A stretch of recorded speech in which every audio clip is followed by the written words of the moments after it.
Hey,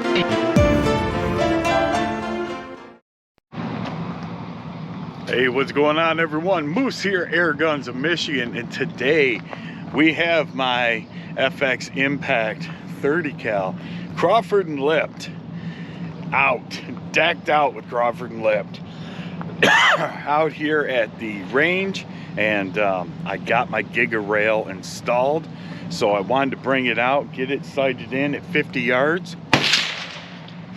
Excuse me. And it's been doing pretty darn good.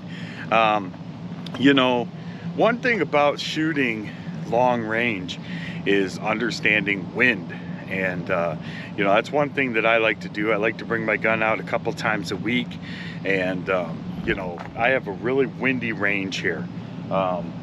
We have a lot of really crazy crosswinds, we have downdrafts, we have updrafts, and you know, I like to kind of get a feel for what's going on in the environment and then learn my optics, right? So it just makes you a better shooter in general. So let's go ahead and come in here and take a look at the Impact, and we do have the Giga rail installed, and we're going to go ahead and take a few shots down 50 yards. And you know, before I get started, let me touch on something a little bit. So Stud Mag Loader was nice enough to send me some of these mag loaders, and I just wanted to show you guys how nice and convenient these are. I've got 4 of them here. They come in as a kit with a pour shaker where you can actually load your stud mags. But let me just show you how easy it is to utilize these with your Impact mags and your Crown mags. They make them for all of them, and you know, basically you just take this, it's locked together, and you turn it to the left and you drop out your set pellet, right? We all understand that concept, you know. Go ahead and wind your magazine, drop your set pellet in, take this, continue to open it up, and there's all my pellets. Take your magazine, stick it right on top, locks right in, flip it over, give it a gentle tap, and there's a magazine loaded.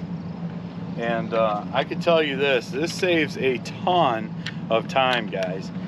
Stud mag loaders, check them out. I'll put a link in the description below, and I'm actually going to put a link to High Pressure Pneumatics, because you can actually buy stud mag loaders right from High Pressure Pneumatics.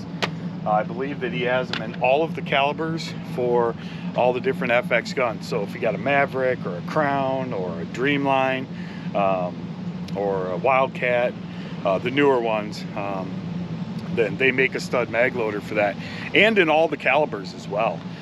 So they primarily work with JSB pellets, but one thing I have found personally, now this is just me personally, the larger calibers like the 25, the 30, and I think they have a 35, they will work with FX pellets as well.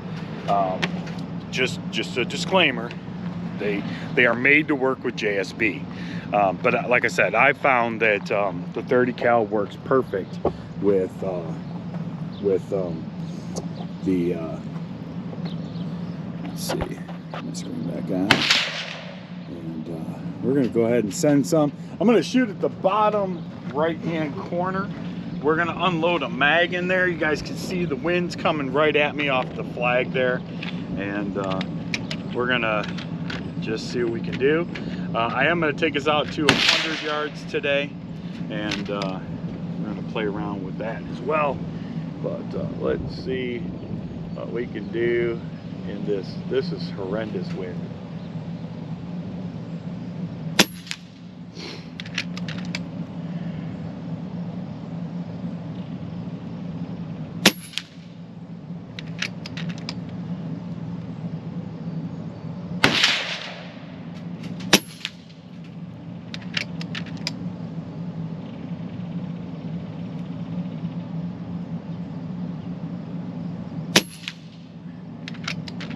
Yeah, the wind's still pushing down there.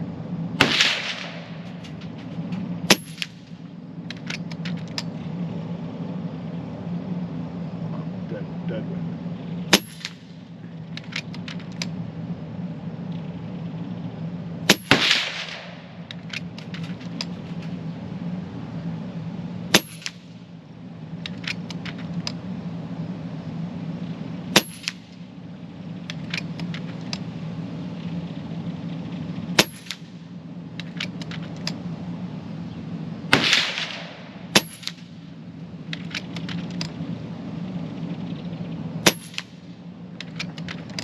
Shooting great.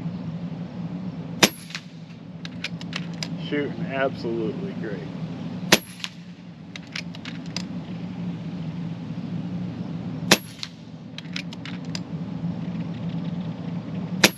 She's made one hole off that right corner diamond. Oh, he just got pushed a little bit. The wind's kicking up. There we go. She's opening up just a little bit.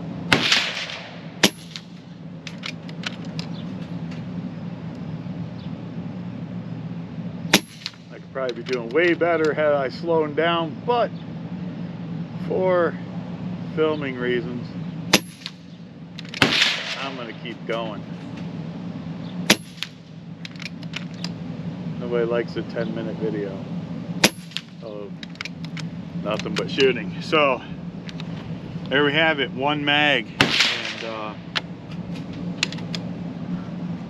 I think it's a decent group.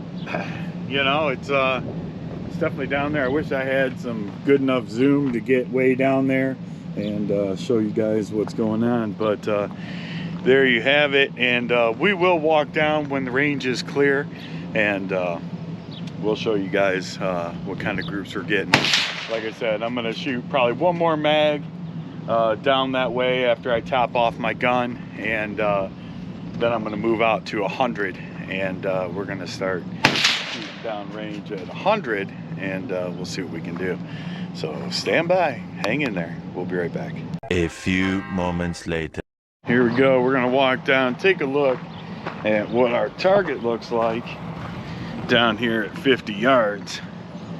And I've shot a bunch of different groups, got my scopes sighted in at 50.